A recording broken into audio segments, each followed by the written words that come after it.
Hey everyone, this is Dorian with Dorks Garage Doors. Just want to show you a fun project we just finished.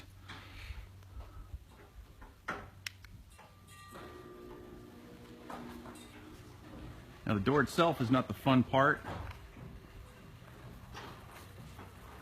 It is a cool door though.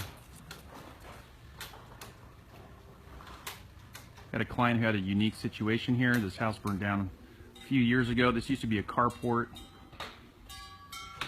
He went ahead and modified it.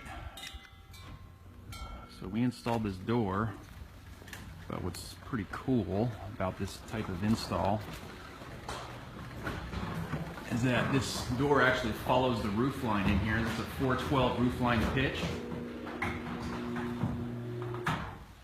So the door comes up at an angle, track up above.